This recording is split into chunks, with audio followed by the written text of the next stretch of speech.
Diolch and welcome back, my fellow language learners, to Adventures in Language. I'm your guide, Emily. If you're learning a language, you need to think about the process in a way that inspires you, in a way that motivates you, because doing so can change your whole approach to language learning. To get us started, let me ask you this question.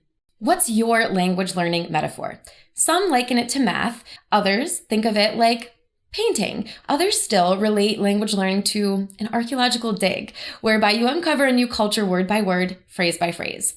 In our last video, I explained one language learning metaphor that's proven particularly helpful for building learners' motivation. And that's that learning a language is a lot like hitting the gym. To be clear, none of these metaphors is intrinsically better than the other. What matters is that you rely on a metaphor that inspires you, that motivates you. For example, if you hate math and you've been associating language learning with math, your self-efficacy for learning the language will be low and your motivation will likely wane. The good news is that you have the power to strategically reframe the language learning process in terms that are inspiring to you. And there's no time like the present.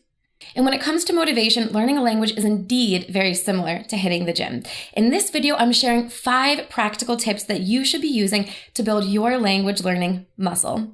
And by the end of the video, you should feel motivated, ready to put these tips into action and start seeing results. And for those of you who might not know me yet, I'm Emily. I'm a linguist at Mango. I've got my PhD in linguistics and a lifelong love for language learning. Well, bez the gubim povečer vreme, let's get to it.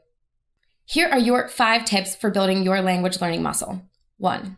Get an accountability buddy. 2. Build routines, but embrace disruptions. 3. Track your progress. 4. Make sure you're enjoying the process. And 5. Set realistic goals. Now, let's break those down. Number 1, accountability buddies. It can be easy to let your language learning goals fall by the wayside when you're going it alone. But when you have a friend or a family member learning along with you, you can hold each other accountable to your goals.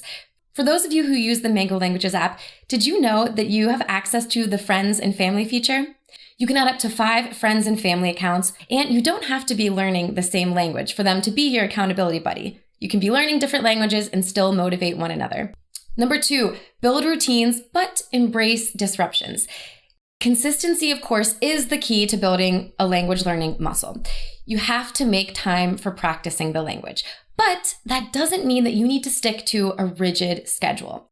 All too often, I see language learners lose steam because they set out with what they think is going to be the perfect plan, the perfect routine for their language learning.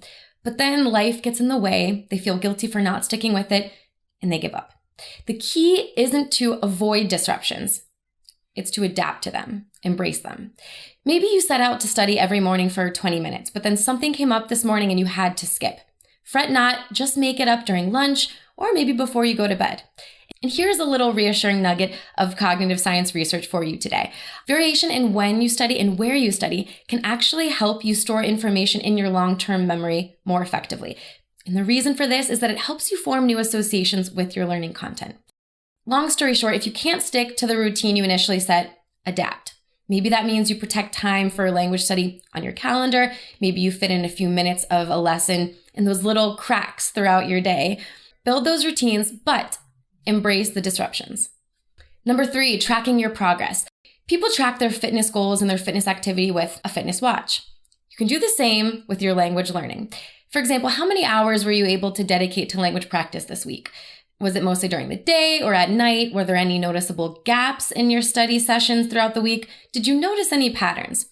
The great thing about tracking your habits and your progress is that you're able to more objectively identify your weaknesses and, just as importantly, celebrate your successes. You can, of course, keep track of your progress manually in a notebook, digital or physical.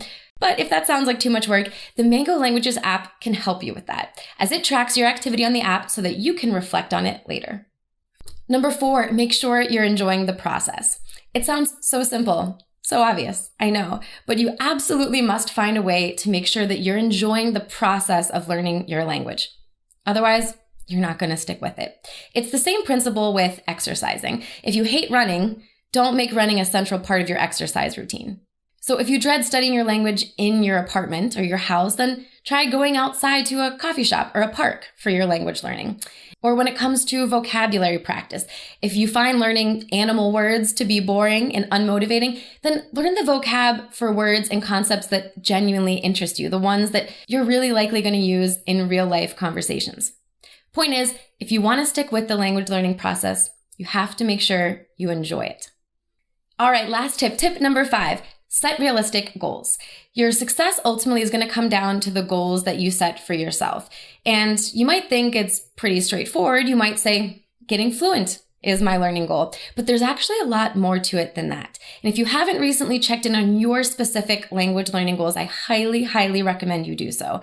If you'd like an easy step-by-step walkthrough to help you do that, check out our free Setting Good Goals worksheet, which we've linked for you in the description. It is the best 5 minutes you'll ever spend on your language learning. Well, there you have it. 5 tips for building your language learning muscle. To recap, they were 1. Get an accountability buddy. 2. Build routines, but embrace disruptions. 3. Track your progress. 4. Make sure you're enjoying the process. And 5. Set realistic goals. Well, my fellow language learners, that's all for this time on Adventures in Language. If you're new here and you'd like to make sure you're up to date on all of the awesome language learner content that we have for you, then come join the Mango fam by subscribing to the channel. Psst, wondering what languages were used in today's video? All of that information and more can be found in the description down below. Well, Slán fóill, and I look forward to seeing you here next time. Bye! Well, hello! It's me again. Thanks for watching. Don't forget to get your free Setting Good Goals worksheet, which you can access through the link right here on the screen.